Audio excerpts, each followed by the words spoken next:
Alrighty. I have gone to a different recording platform because I tried to record it and I'm talking too long, so this will be a little bit longer. So mental case is the title. Always start with the title. Titles promise us a lot about the poem or about a text, and so in this case, mental cases has two meanings. It's got a dual meaning. You might call this a pun, or you might call it it wouldn't be irony, or a metaphor. So the first way that we could take this title is mental cases as in patients or victims. So we know straight away that this poem might be set in an institution or will be about madmen. The second meaning you could take from it is the metaphorical meaning, which is this word cases. So a case is like a phone case, a glasses case, a suitcase, briefcase, an empty shell, a receptacle, something that holds something else. And in this case, we see this image or this metaphor extend through the poem of these men being shells of who they used to be. And this tells us that these men have lost everything. They've lost their marbles, so their mind, they've lost their humanity, they've lost their souls. And we see that with some of the hellish imagery that comes through straight away in those first two lines and continues throughout. So if we look at our first two lines, who are these? Why sit they here in twilight? Wherefore rock they, purgatorial shadows? So if we look at the yellow box will always tell you what is happening in this particular line.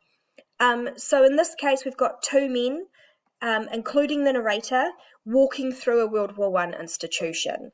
And he asks in horror, he is totally shocked, what has made these men shadows of their former selves? And we see that straight away with the rhetorical questions and the consonants of the wh. So who are these? Why they sit here in twilight? Wherefore rock they? This kind of creates like a stammering sound or a whining sound, and it's like that. What do you mean? Sort of feeling. And in this case, it's reinforced by, or it reinforces the repeated rhetorical questions. He's super confused and he's super shocked, and it shows us that it emphasizes his sheer horror. It might also be that each question represents a different, room that they're walking past, or a different case, or a different group of people that he is witnessing being in this state of madness. If we look at some of the diction as well, diction plays a really key part throughout the poem, but we see it first here as some of this really ancient old school language. It's probably why this poem is a little bit hard to understand in the first couple of readings. Really all we need to know is that Owen was using this language on purpose, and it was because he wanted to create an ancient tone.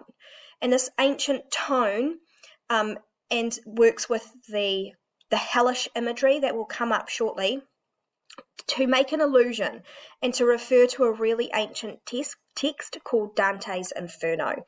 And this text, or this story, is about a man who is escorted through hell, and he and his colleague, or the person that he's walking with, have a conversation about all of the things witnessed in hell. And this is the first time through this ancient diction that we're starting to see the institutions being compared to hell. This is also reinforced by that word purgatory. Purgatory is that space between heaven and hell.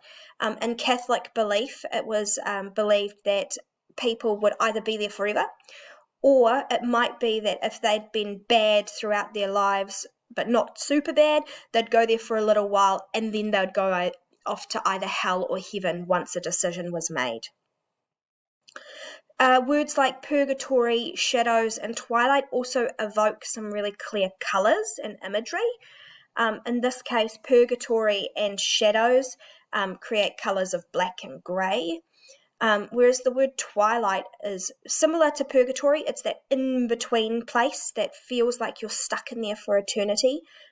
In purgatory, it was a space of nothingness and felt like an eternity, and we have this feeling throughout as well.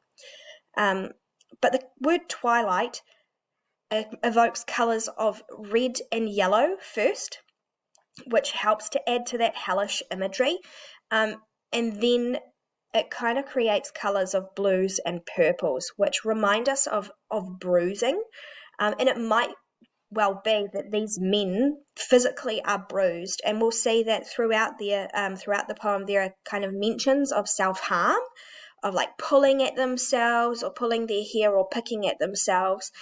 So it might be that these men in their madness are causing some sort of self-harm.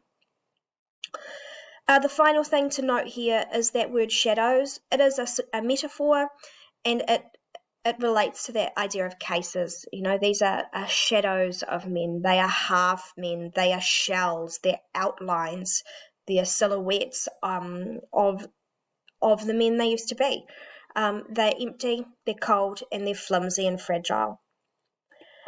So, line 2.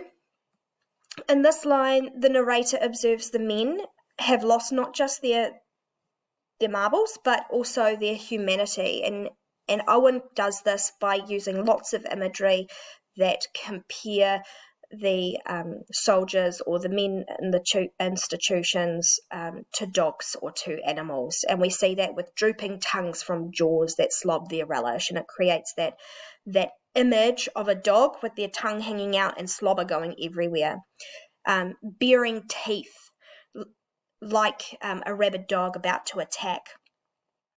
And so these men are dehumanized here with that imagery. We've also got a simile with layer-like skulls.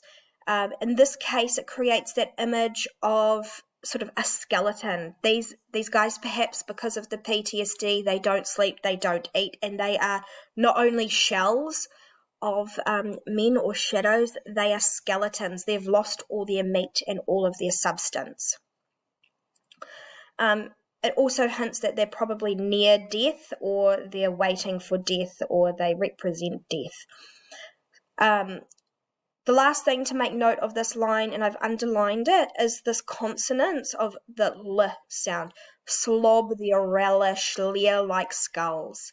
In New Zealand, so in particular for that word skulls, often you will notice if you say it to yourself, you probably will say skulls. And you'll say it as a w in the front of your mouth. We do that because it's easier and it speeds things up. So if you pronounce everything correctly, like Owen would have done, it slows down the poem. And you'll see a lot of sound devices used to slow down the poem. And that is to sort of not only, it mimics the slowness or how long time in the institution feels like it takes. It also prolongs our own suffering as we read through these graphic images. And so that's that slowing down. If we look in these two lines here, stroke on stroke of pain, but what slow panic gouged these chasms round their fretted sockets. We've got that consonance continued, slow to slow down. But what's happening here is men suffer every second of every day. They are just watching at the clock and waiting for death, and time seems like it's going on forever. And so we see that with stroke on stroke of pain. That stroke on stroke is like the ticking of a clock. And it creates that symbol of time and of eternity. It might also, that word stroke often is used to describe the hit of a whip or of a cane, and so it might be that every stroke is like a whip causing pain. If we look at the imagery, gouged these chasms, so chasms are like deep holes, so again you've got that image of the skull with the eyes missing. It might be that these guys have been trying to pull out their own eyes, and causing that self-harm. It also shows that these guys are probably sleepless, another symptom of PTSD, round their fretted sockets. And this keyword of sockets helps to add to that skeleton image, but also fretted is that sense of worry and anxiety, which might cause this sleeplessness. It's also well known that a lack of sleep is a cause for madness. And so it might be that they have suffered so much insomnia that they're now driven mad.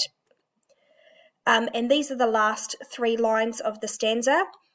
So ever from their hair and through their hand palms, misery swelters, surely we have perished, sleeping and walk hell, but who these hellish. These are probably the 3 clearest lines that show us this image of the institution as hell. So we start with this imagery, again, of that sort of self-harm. They might be pulling at their hair, or it might be just that sweat. They're so sweaty that it's coming from their hair and their hands. If we look at the word diction, swelters, swelter means to be really hot and sweaty, which helps to add to that hellish tone. It's hot and it's suffocating, and what is hot and suffocating is the misery they're experienced. We've also got this repeated S sound. We call this sibilance. Palms, misery swelters, surely we have perished, sleeping, and but who these hellish. So these sounds create like a hissing noise, which might symbolize the devil. And one of the things that I find interesting is that you will see here this enjambment. So we finish halfway through a sentence, surely we have perished, sleeping and walk hell, but who these hellish. It seems like a strange place to stop the sentence, but I think what it is supposed to do is mimic the shock that the narrator has. Have I died? Oh, and he stops sort of in his tracks. And the fact that in the next line he mentions hell twice might be symbolic, that it's like that descent into hell, that literal going down into hell. And so it might be symbolic of that. In the next video, I will move on to stanza 2.